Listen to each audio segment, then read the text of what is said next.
So without further ado, I will bring up Randal O'Toole. He is a scholar with the Cato Institute, the author of several books, and you have his full bio on this yellow sheet. We're going to have to do two different color sheets so I can refer to the blue sheet or the yellow sheet or something like that next time. I get a little mixed up. But he's a native and resident of Oregon, as you'll learn, a great enthusiast of railroads and passenger trains, but also a great scholar on their economics and their efficacy, and he's going to delight us this afternoon with his presentation, I know. So please give a warm welcome to Randal O'Toole.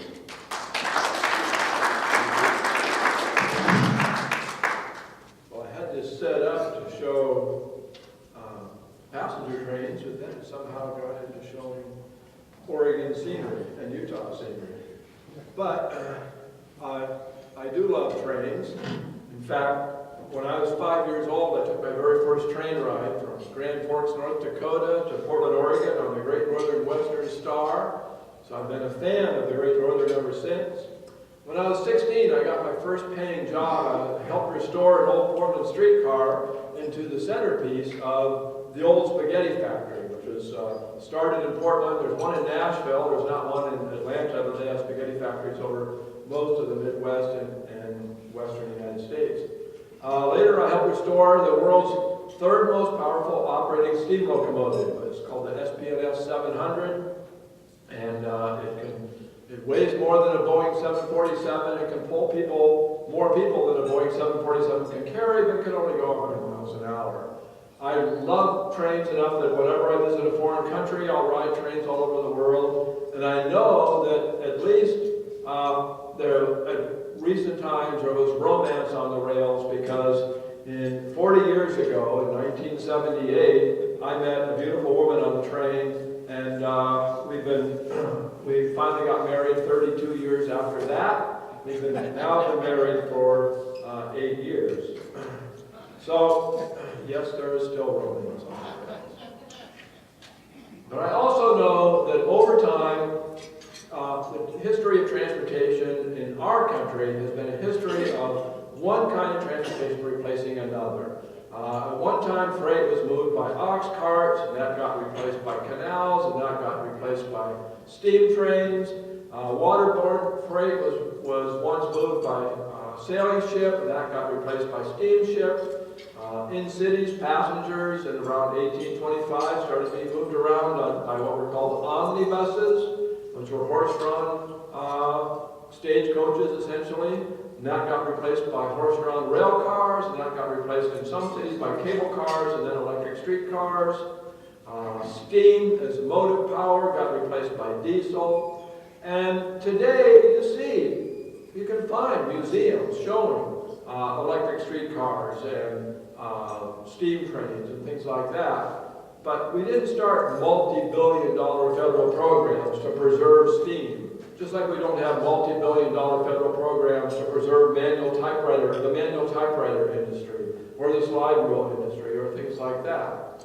But we do have multi-billion-dollar federal programs aimed at preserving rail transit, both urban and intercity rail transit. It's one technology that for some reason we aren't giving up, and we're spending $2 billion. We spent $2 billion a year, or last year, subsidizing Amtrak.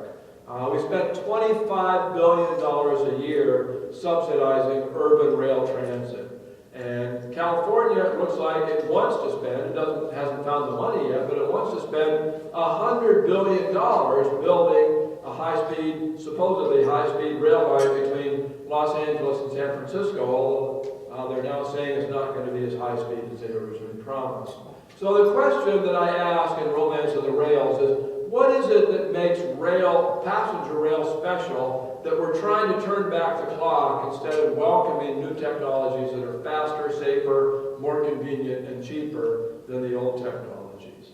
And I start by going back in history. That actually starts in 1825, but for the purpose of the slideshow, I'm going to start in 1888, when the first electric streetcar was developed in Richmond, Virginia, by this man. His name was Frank Sprague. And Frank Sprague deserves to be called the Tesla of transportation, because after developing the electric streetcar and installing it in 100 cities, he developed the first high-speed electric elevator.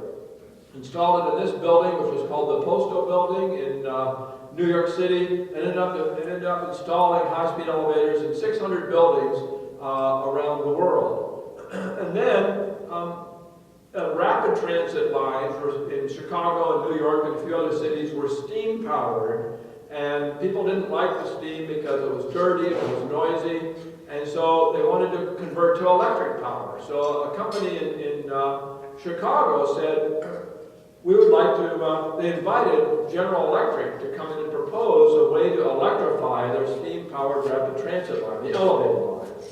And the problem was that electric locomotives were very heavy, and the elevated line was built for lightweight wooden cars, and they couldn't support the electric locomotive. So the engineers were sitting around at dinner trying to figure out how they were going to solve it. And one of them said, hey, you know, funny story, the guy who installed the dumbwaiter in our hotel is coming up with a competing proposal. And they all thought that was a big laugh. And they said, well, what's his name? And he said, it's Frank Sprague. And the head of the engineer at General Electric said, I could see we weren't going to get that contract. And Frank Sprague came to town. He had nothing with him except for a toothbrush. He didn't have a laboratory, he didn't have assistants. He just had a toothbrush and an idea, but ye gods, what an idea. And his idea, which we take for granted today, was instead of having a big, heavy electric locomotive, he put a small electric motor over every wheel set in the car, in the train. So every car would have its own power, and he took them all together, and they'd all be controlled by the driver at the front of the train. So every subway line, MARTA, every light rail line where you connect two cars together uses the technology. In fact, diesel-electric trains where you want multiple diesels together, but they're really electric with the diesel generating electricity, all use Frank Sprague's technology. And so that led to, the elevator led to the development of skyscrapers, and the trains led to the bringing of thousands, tens of thousands, hundreds of thousands of people into downtown jobs. And that led to what has become an indelible vision of what a city should be. It should be have a downtown with skyscrapers and then rapid rail transit bringing people in from the suburbs to that downtown. That kind of a city existed in 5,000 years of human history. It existed for about 30 years. From about 1890 to 1920. Before 1890, you didn't have the high-speed electric elevators, and after 1920, you didn't have any need for the rapid transit. So today, people look at cities like San Antonio and say, that's not a real city. It doesn't have a big downtown and a whole lot of skyscrapers. Well, you're talking about a 30-year vision, a vision that was only valid for 30 years. What made it invalid? Henry Ford. Henry Ford developed a moving assembly line and made Model T Fords so cheap, and he doubled worker pay. He doubled the pay of the workers building them because, frankly, it was boring work, and he didn't want to see the turnover of employees, that the workers themselves could afford to buy the cars they were making. And that meant that people didn't need to ride trains because they had cars. But it also meant something else. Moving assembly lines required a lot of space. In those days, most urban work was in factories, and most factories were downtown. They would be in multi-story buildings, and people would do different parts of the manufacturing process on different levels. Moving assembly lines were horizontal. They required a lot of space. This is Henry Ford's Rouge River plant in Dearborn. It's bigger than every downtown in America except for New York City. It's as big as the Chicago Loop. And obviously, you couldn't fit moving assembly lines in downtown. So the jobs moved out to the suburbs. The jobs moved to the suburbs before the people moved to the suburbs. And then the people got cars, and they moved to the suburbs. So when you lost all those downtown jobs, you didn't need rapid transit moving people there anymore. And building rail lines then as now was expensive.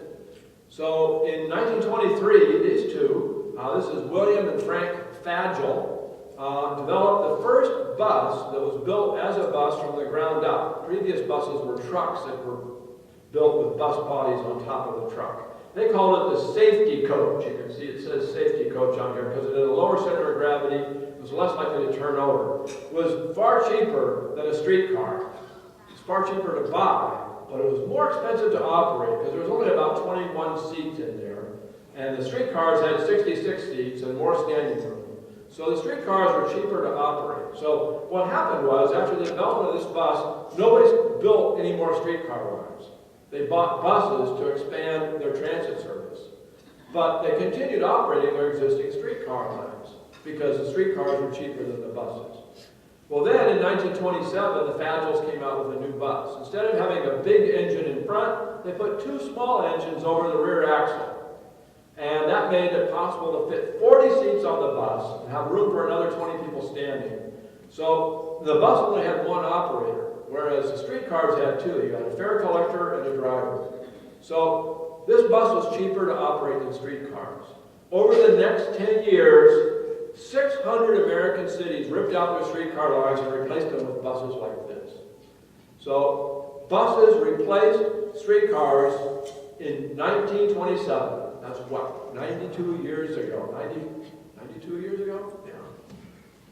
Streetcars have been obsolete. So, to borrow, with apologies to John Oliver, I asked, how is this still a thing?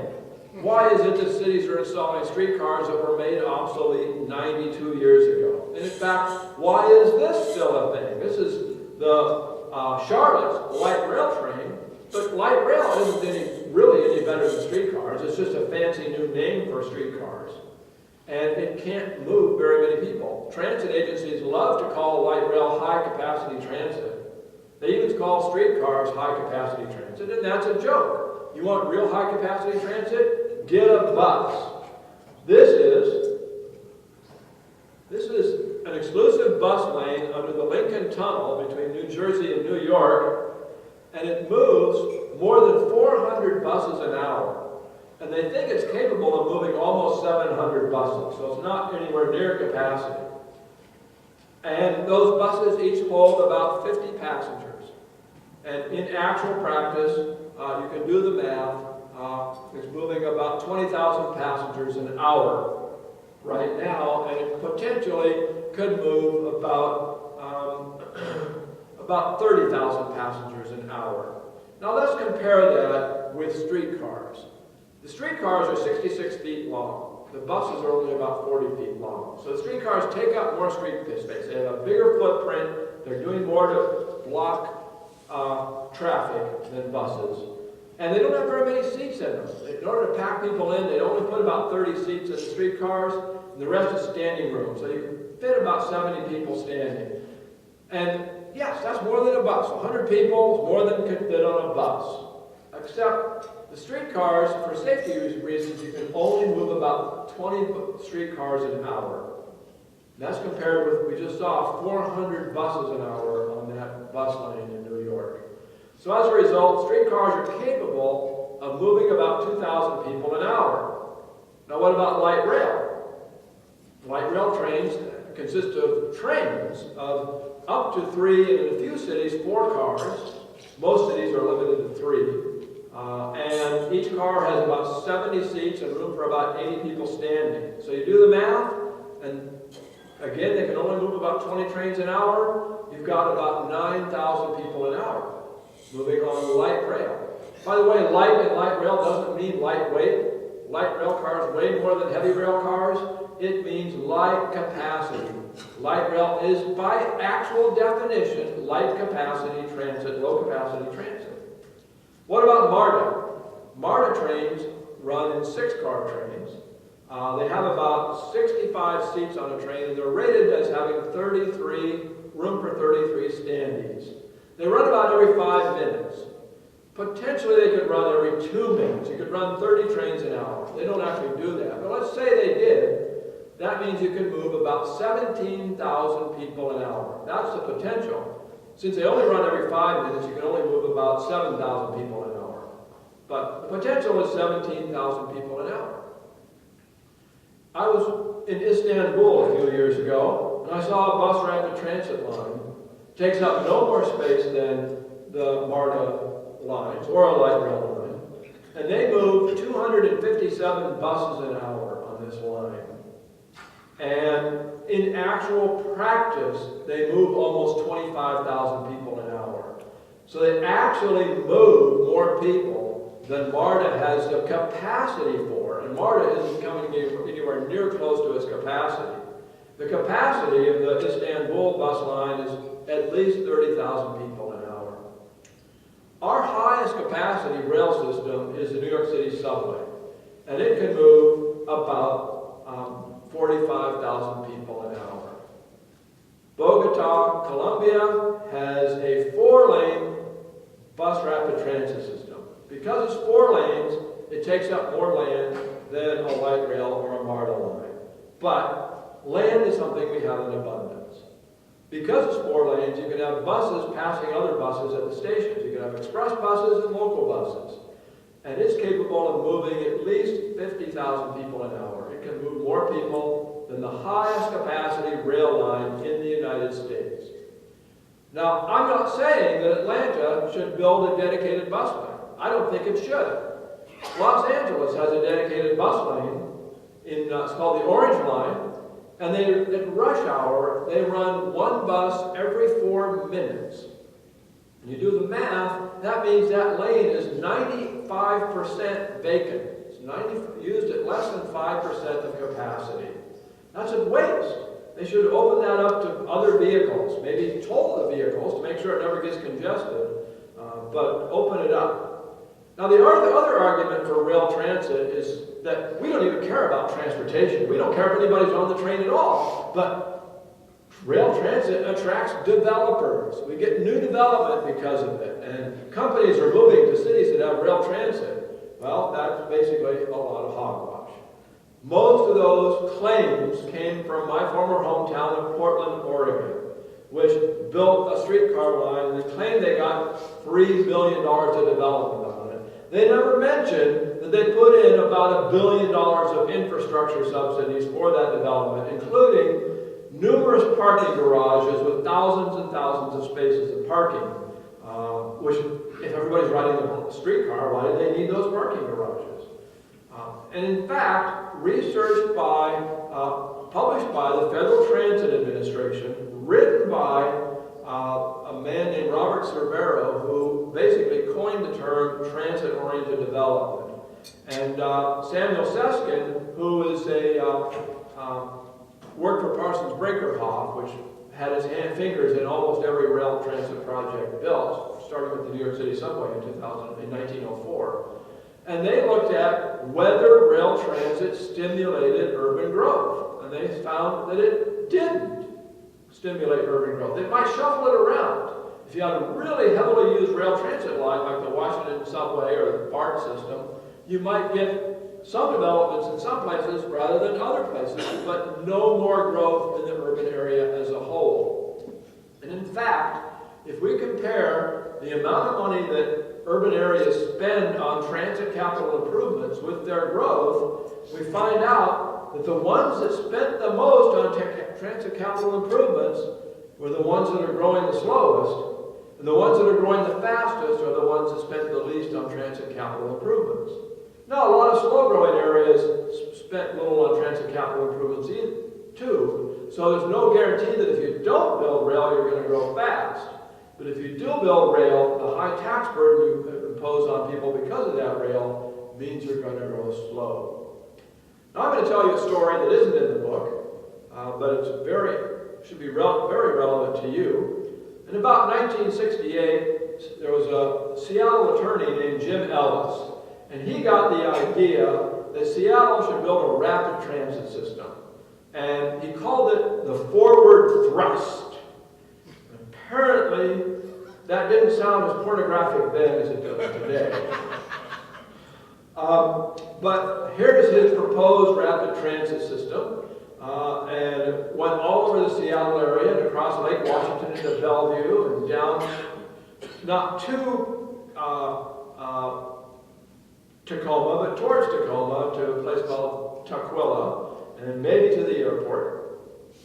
And here's a picture of it. And Warren Magnuson was a very powerful U.S. Senator representing Washington State, and he managed to get the Department of Transportation to set aside almost $1 billion to build this on the condition that the city of Seattle voters would agree to spend $350 million. In other words, they had to spend about a third of the cost, and the federal government would put up the other two-thirds. And opponents said this is a terrible idea, and they managed to convince voters not to build it. So, the Department of Transportation says, well, we got this money, what are we going to do with it? Who wants it? And who raised their hand? MARTA. MARTA said, hey, we'd like some of that money, let's build a rapid transit system in Atlanta. So your rapid transit system is a system that was supposed to be in Seattle. And you got it instead. And what good did it do you? Well, let's compare the results. What has happened to transit ridership in Atlanta versus what's happened in Seattle? And I'm just going to show you transit share of commuting. When Seattle was talking about the forward thrust, about 6% of commuters in Seattle took transit to work, in the Seattle urban area. And 10.5% of commuters in Atlanta took transit to work. You built rapid transit, they didn't. This is what happened. You're now down to 3.8%, and they're up at 10.5%. So how is this still a thing? Why are people talking about expanding a system that we know has failed? Well, the answer, of course, is you make a lot more money building a $400 a mile rapid transit system than you do building a $20 million a mile freeway system. And so the promoters are more interested in making more money. Now, one person who understood that buses work better than trains was, surprisingly, this man, Ralph Budd, who was president of the Great Northern Railway and later president of the Burlington Railway. And he's most famous for having conceived of the idea of the first stainless steel diesel-powered streamliners, known as the Zephyrs. He actually came up with the name Zephyr. He was the first person to put together diesel, streamlined train, air-conditioned, stainless steel, all in one package. And that's him in the window there in this early Burlington Zephyr. He also had his railroad build the first dome car called Silver Dome. And so you can tell he was an enthusiast for passenger trains. He also installed positive train control on the Great Northern Railroad. We think of positive train control as being a recent invention, but it was actually invented 100 years ago. Can anybody guess who invented it? Come on! Edison. Who? Edison. Frank Sprague! I've been talking about Frank Sprague. He invented the high-speed elevator, he invented the electric streetcar, the electric rapid transit, and he invented positive train control. So it's still, railroads are being ordered to install it, and they still haven't done it everywhere, but Ralph Budd installed it on the Great Northern. He hired Frank Sprague to do it. But Ralph Budd also noticed that in the 1920s, passenger ridership, especially the short-distance riders on branch lines, the railroads, was declining. And other railroad presidents were complaining that buses were taking away their riders. And he sat down and he looked at it and he said, you know, where we have buses competing against our branch line trains, we're losing riders. But where we don't have buses competing against our branch line trains, we're also losing riders. And because we're losing riders, we're losing money. But we're compelled by state regulations, state public utility commissions, to provide service to those communities. So he went and he bought a bus company. It was called Northland Lines.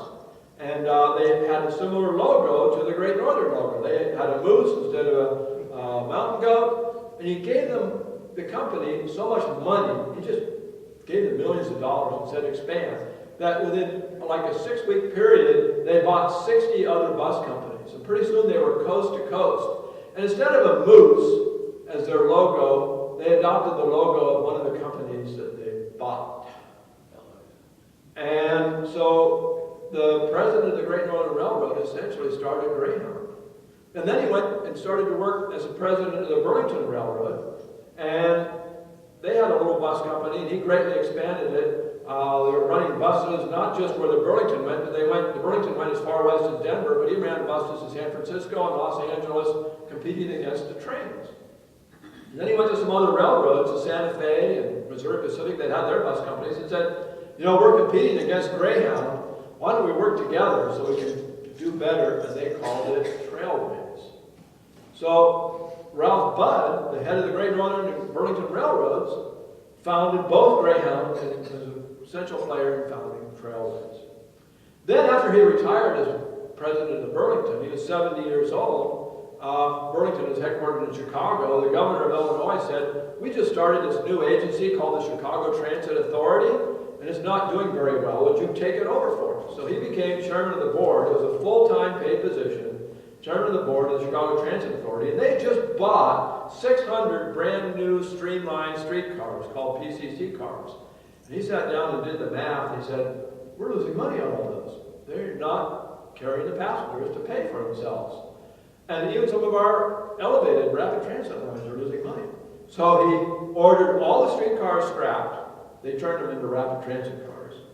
And he ordered some of the rapid transit lines scrapped, and he replaced them with buses built by the Fagel brothers. This is a Fagel twin coach bus in 1948, and he ended up having the Chicago Transit Authority buy hundreds of these buses to replace all the streetcars in Chicago. So here you have somebody who was essentially born and bred to run trains, who realized that buses made a lot more sense than trains in a lot of cases, and he didn't hesitate to replace trains with buses where buses made more sense.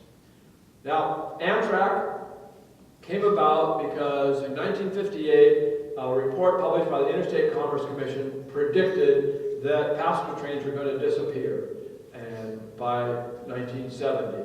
And there was some controversy about this because they said there's just no way passenger trains can make money. And a guy named Peter Lyon wrote a book called To Hell in a Day Coach that said passenger trains actually make money. The railroads are just fudging the books to make it look like they lose money because they make more money on freight than they make money on passengers, and they get rid of the freight. If they get rid of the passengers, they can make even more money on freight.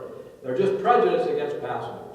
And there was an attorney in the Midwest in Indiana named Anthony Haswell, and he believed that book. So he created a group called the National Association of Railroad Passengers, and he went and lobbied Congress to take over, have the federal government take over passenger service. And they held a hearing, and they wrote a bill, and then set it aside and ignored it. That was in 1968. 2 years later, Penn Central went bankrupt in the largest bankruptcy in American history. And the railroad said, well, the reason it went bankrupt is because it was losing money on passenger trains. That wasn't true. It went bankrupt because it had inept managers. It was a merger of two railroads. It had totally conflicting cultures. They just did not mesh well, and the managers were at war with each other, and it just didn't work out. So we know that's true because the government took it over and turned it into a for-profit corporation. If the government can turn it into a for-profit corporation, you know that private managers could have done it. But the argument was that the passenger trains were losing money, and that was what caused Penn Central to go bankrupt. So Congress said, well, we better make sure no other railroads go bankrupt. So they created Amtrak. They took one of Anthony Haswell's bills and passed it and created Amtrak in 1970. And since then, we've been spending, well, Amtrak fares average about 30 cents a passenger mile, whereas airfares average about 14 cents a passenger mile. So it costs twice as much to ride Amtrak as it does to fly. And the subsidies to the airlines are about a penny a passenger mile, and it's mostly subsidies to little teeny airports. They take the landing fees that you pay to land in Atlanta and use them to cross-subsidize little teeny airports. The 30 airports that carry 95% of air travelers get about 30% of the landing fees, and the other 70% go to the airports that carry 10% of travelers, 5 to 10% of travelers. So Amtrak subsidies average almost 30 cents a passenger mile. The subsidies are almost equal to the fares. So in total, it costs Amtrak 60 cents to move one passenger 1 mile. It costs the airlines 15 cents. And Megabus, you all know about Megabus? About 7 cents. So Megabus is faster, more frequent, and cheaper in many corridors than Amtrak. Now, if you've been to Europe or Japan, you might have ridden on a high-speed train. You might have ridden on a tram or a subway in London or Paris or some other city in Europe, and it looks like everybody in Europe is riding these trains. Their system must be really successful. Why don't we have something like that here? It turns out trains in Europe don't work much better than they do here. They do spend an awful lot of money on them. And of course they have outrageously high gas taxes in order to force people out of their cars. And yet, the average European rides trains, including both urban transit and intercity trains, about 500 miles a year more than the average American. 500 miles, that's 5 times as much. 500 miles versus 100 miles is 5 times as much, but it's, or 600 miles versus 100 miles. But it's still only 500 miles more. And they ride the bus a little more, maybe 100 miles more a year than the average American. Meanwhile, because we don't penalize airlines and we don't penalize driving, we travel by air and by auto 10,000 miles a year more than the average European. So they get 500 miles of rail, we get 10,000 miles of air and auto travel. To me, that's a good trade-off. I think we made the right choice. And in fact, there's another implication here. They dedicated their rail system to passengers. And rails save a tiny bit of energy over cars if the trains are reasonably full. Most of ours aren't, but if they're reasonably full, they save a tiny bit of energy over driving. Trucks use a lot of energy compared to trains. So trains save a lot of energy, trains carrying freight versus trucks. But because they dedicated their rail system to passengers, they put a lot more freight on the roads. In fact, we move about 40% of our freight by train and about 30% by truck. They move almost 50% of their freight by truck, and only about 11% goes by rail. So they made the wrong choice, essentially. They decided to dedicate their rail system to passengers instead of freight. We decided to dedicate it to freight. Meanwhile, low-cost airlines are rapidly growing in Europe. And you may hear stories about how, they built a high-speed rail line and they put the airlines out of business. And so that's like a victory. We are subsidizing one kind of transportation, and we put the for-profit kind of transportation out of business. Yay us! But the truth is that air travel is growing at 4 to 5% per year, and rail travel is growing at 1% per year in Europe. So air travel is basically cleaning the clocks of the rail travel. And some writers from Spain who are particularly, some economists in Spain who are particularly upset by the fact that Spain is spending billions of dollars, essentially bankrupting itself, building high-speed rail to every capital in the country, every provincial capital in the country, with the goal of unifying the country, because there are a lot of people in Catalonia and Basque who want to separate from the country as a whole. They're saying that claims of success are delusional. It's a total failure. None of them are coming close to covering their costs. None of them are really getting people out of their cars or out of airplanes or anything like that. It's just a way for rich people to get around on who might not like to fly. Now this is Spain's network. As I said, it goes to every provincial capital.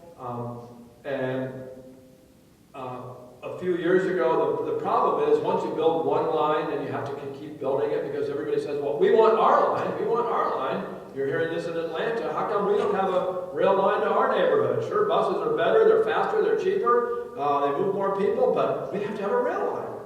So we see this with high-speed rail too. This was the original Obama proposal for high-speed rail. You can see it's actually 6 different disconnected systems, so you couldn't go coast to coast on it. You couldn't even go to South Florida on it because you have disconnected systems. But that was the original system. But then notice there's no rail at all in the arid West. There's none in Colorado, none in Utah, and so on and so forth. So a few months later, they put out this map. Notice now we've got a line from Cheyenne to El Paso, because there's a lot of people that want to take a high-speed train from Cheyenne to El Paso. There's a line from Minneapolis to Duluth. Duluth is really important. Why was it important? Because at the time this map was made, the chairman of the House Transportation Committee was representing Duluth. So the point is that once you have a government build one line, even if that line did make sense, and I don't think any high-speed rail line in America makes sense, but even that one line didn't make sense, there would be political pressure to build it to a lot of places that don't make sense.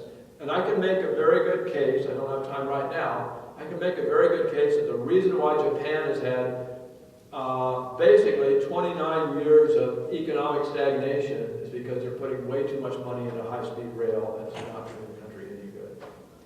California, of course, every month or so we hear stories about how their cost projections have gone up. It was supposed to cost, originally they said $20 billion, then $33 billion, then $44 billion. Now it's $78 billion. If they ever complete it, it's going to be over $100 billion. Siemens, at the California Railroad Museum, Siemens Transportation displayed their high-speed rail as an advertisement. If they wanted to engage in truth in advertising, I think they should rewrite that slogan to connecting cities at half the speed and 10 times the cost of flying. Now we have surviving examples of old-time trains. We have steam trains. If we ended all subsidies to rail transportation, passenger rail transportation, we would still see a few passenger trains. This is called the Rocky Mountaineer. When the Canadian government stopped subsidizing trains between Calgary and Vancouver through Banff and Yoho National Park, a private company started operating trains from Vancouver to Calgary and back. They also have some other routes. A private company is proposing a moderate speed, it's not really a high-speed train, 110 miles an hour from Miami to Orlando. And they're talking about extending it, having other high-speed, moderate-speed trains from Los Angeles to Las Vegas and so on. I frankly am skeptical that they're going to make it. They're losing money so far, but we'll see. Private transit can be very successful. There's one city in America that does not have a public bus system. It's called Atlantic City. They have a private transit system. They call it the Jitney. Every bus is privately owned by the driver of that bus. Their buses run 24 hours a day. I think the fare is $1.50, but a lot of them are free because the hotels and casinos are paying the fares for people. So you can have totally private transit, and you don't need to have all these subsidies at all. Well, I hope that's inspired you to take a look at my book. The book goes into a lot more detail about all these things. But if you have any questions, if we have any time, I'll be glad to take them. Yeah? What about the train from Vladivostok to Moscow? What are your thoughts on that? It is 2 rails, isn't it, all the way? Yeah. I mean, double track? It's double track, I think, all the way. The fares are very reasonable. I just looked it up. Well, every train in the world is subsidized, except for Hong Kong and central Japan. The trains in the Hokkaido, the main island of Japan, are not subsidized. And trains in Hong Kong are not subsidized. Every train in China is subsidized. Every train in Russia is subsidized. It has become a mantra that you have to have subsidized trains to be a real country. You have to have subsidized trains to have a world-class city. Those aren't true. That's a 19th century view of what the world was like.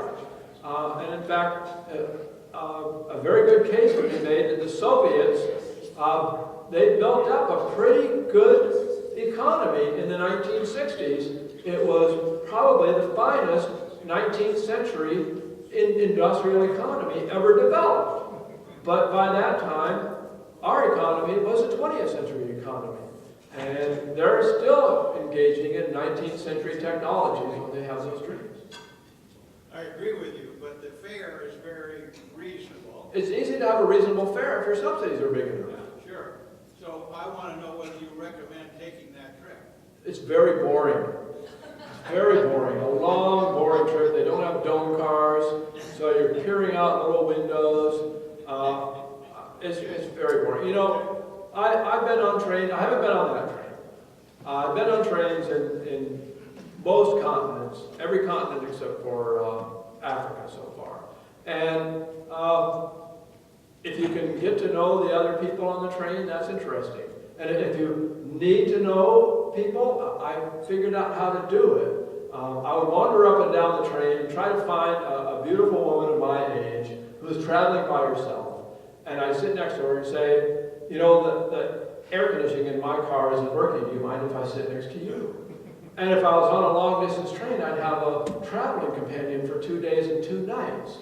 It was a pickup line that never failed. And as you know, because of that, I'm now married. But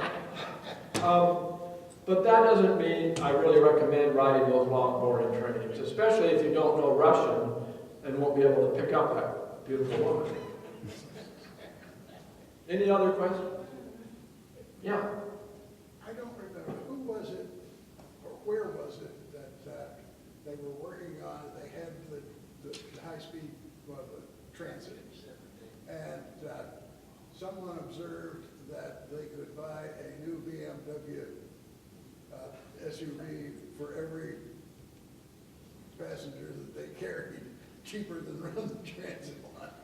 Well, that was my friend Wendell Cox who said that about a number of lines, but I sat down and did the calculations, and for the Nashville commuter train, for the Dallas-Fort Worth commuter train, for a lot of different commuter trains, it would be cheaper not just to buy a BMW, but to buy a new Toyota Prius every other year for the next 30 years for every round-trip passenger, daily round-trip passenger on those trains.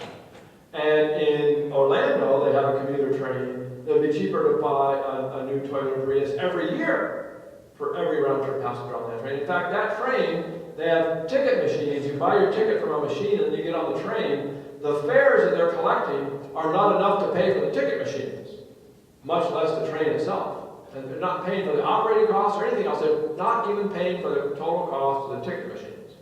So cities build these rail lines because there's political momentum driven by the companies that make money from them, but they are, they don't attract riders, they don't get people out of their cars, and so on. Yeah. One other thing that I have heard, and I can't give you a footnote for it, but that was during the heyday of passenger rail, the railways never made money off it. They used it as a publicity thing that helped support the trade. Well, that's only partly true.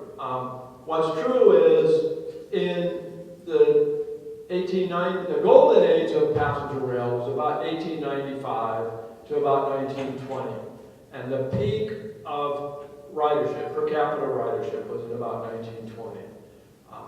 Ridership grew during World War II because of rationing and because of moving lots of soldiers on the trains, but really the peak of per capita ridership, both urban rail and intercity rail, was 1920.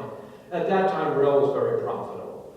Rail was bringing in 20% of the revenues to the railroads. And the railroads did not have any capacity limits. They built way over capacity. So there was no competition between the passenger and the freight. If they had gotten rid of the passenger, they wouldn't have been able to carry more freight because there wasn't any demand for more freight. So they were making a lot of money off the passenger, and they enjoyed it. They thought it was great. And they were disillusioned when passenger ridership dropped so heavily in the 1920s. In the 1950s, some railroads, and 60s, some railroads were actively trying to discourage passenger trains. But in the 1960s, some railroads kept it up. The Great Northern, my favorite railroad, still ran fabulous transcontinental trains, 2 trains a day between Chicago and the Pacific Northwest.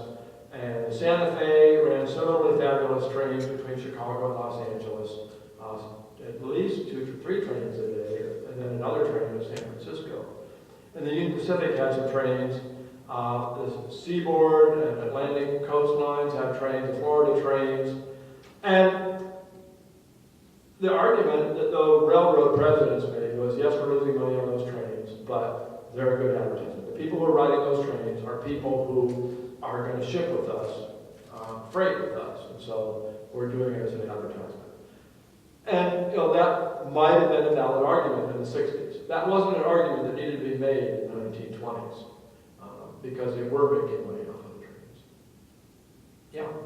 So, one of the big arguments of proponents of rail, especially urban rail, is they'll grant you the economics of it, but it's more of a social justice argument and economic opportunity. Have you seen or looked at anything that either proves or disproves whether or not that's actually effective? Well, we know it's not, because here in Atlanta, they built the rail line to white neighborhoods and cut back bus service to black neighborhoods, and per capita ridership dropped by 2/3. The NAACP actually sued Los Angeles' transit agency for building rail to white neighborhoods and cutting bus service to black and Hispanic neighborhoods, and won the lawsuit. And the judge ordered the agency to restore the bus service for 10 years. Bus ridership had plummeted by 20% between 1985 and 1995 because of this rail push. And the judge's order went into effect in 1996, and they stopped building rail for 10 years, and bus ridership went back up. As soon as the order expired in 2006, they started building rail again. They cut back on bus service, and now, for every new rider they get from opening a new light rail line, they lose 5 bus riders. And the riders they get are white, and the bus riders they lose are black and Hispanic. So where's the social justice? Minneapolis, Twin Cities, actually wrote a report called Regional Transit Equity. And in order to provide regional transit equity, they proposed to build a light rail line to Eden Prairie, which is the highest income suburb of Minneapolis. And at the same time, for the black neighborhoods of St. Paul, the lowest income neighborhoods, they proposed to build 75 bus shelters. That's their idea of regional transit equity. What's going on is that white, middle-class urban planners are trying to design cities to attract white, middle-class workers. Richard Florida calls them the creative class. But if you look at his definition of creative class, he means middle class. By middle class, I mean college-educated workers. And they are ignoring the needs of working class workers, which here include a lot of blacks, but in other places include a lot of Hispanics, and include a lot of whites in places. And they don't care about those workers. So we have the rail movement is the least social just movement we've got. More anti-social justice. Yeah. Randall, as an addendum to that, if I could, we were talking earlier this morning, you mentioned what often does happen when a rail line gets built to more of a working class neighborhood. Oh, yeah. Washington, D.C. specifically designed their rail system, the metro system, to serve only white upper-class neighborhoods because it was going to cost more than buses, and they didn't think blacks would be able to afford to ride the buses. And after they built most of it, some blacks complained that you're not being fair. You need to build some to our neighborhood. So they built one. It's called the Green Line. It goes to Anacostia, which is a heavily black neighborhood. And as soon as they built it, Washington, D.C. immediately started spending money subsidizing new development. They gentrified the neighborhood. And about half the blacks who live there have now moved out to a place called Prince William County, which has the worst transit in the entire D.C. area. It doesn't have very good bus transit or rail transit, and it's actually very hard to get from Prince William County to downtown Washington, D.C. or the capital. So they pushed the blacks out. That's social justice by their definition. basically what it comes down to is rail is very expensive, it's only affordable for the rich, and when you build a rail system, as Europe has done, you're catering to the rich and you're suppressing mobility for low and middle income people. The most egalitarian form of transportation is the automobile. Almost everybody can afford one. Transit ridership nationwide is declining, partly because poor people have bought automobiles. Between 2010 and 2017, low-income people are 30% less likely to take transit to work in 2017 than they were in 2010. People who earn $75,000 a year or more are 60% more likely to take transit to work in 2017 than they were in 2010. We're building systems for the upper middle class, not for the poor. If you want to build a system for the upper middle class, fine, but they should pay for it. Taxpayers shouldn't have to pay for it. Last question. Yeah. I don't know the name of the line, but there's a rail line that was proposed for passenger transit around the Gulf of Mexico. And my understanding is that there's something afoot to mandate that those passenger trains have priority over freight. And I know that the freight trains running on those lines are complaining that it puts very heavy burdens on them to make way for these trains, and no one's riding them. Can you talk about the network inefficiencies of running passengers over freight lines? Now, I think by the Gulf train, are you talking about an Amtrak train? I don't know if it's Amtrak or not. All right, well, Amtrak had a train that went from New Orleans to Tallahassee called the Gulf Wind. And when Hurricane Katrina came, it knocked out the infrastructure, and so they canceled the train. And it took the railroad several years to build up that infrastructure again. Now it's back, and so there's a perennial proposal for Amtrak to restart that train. But there is no train there now. But nationwide, where Amtrak runs, it does interfere with freight. And as I said, back in the 20s, the railroads had a huge surplus of capacity. And it was very hard for them to shut down the line because they had to get permission from the government to close the line. In 1980, 1979, Congress passed the Staggers Railroad Deregulation Act that made it a lot easier for railroads to shut down lines. And the number of miles of railroads in this country declined from about 260,000 miles to 140,000. That sounds like a terrible decline, but we now move more freight per year on that 140,000 than we ever moved, even at the peak of wartime, on the 260,000, because we have the usual productive gains when private people are involved. They figure out ways to do more with less. So it's doing very well, but some lines are near capacity. One line, for example, is in North Dakota, where there's a lot of oil drilling going on in the Bakken range. And the oil drilling is requiring railroads bringing in lots of sand and carrying out lots of oil because we've got government not giving people permission to build pipelines, so the railroads are carrying all of this freight.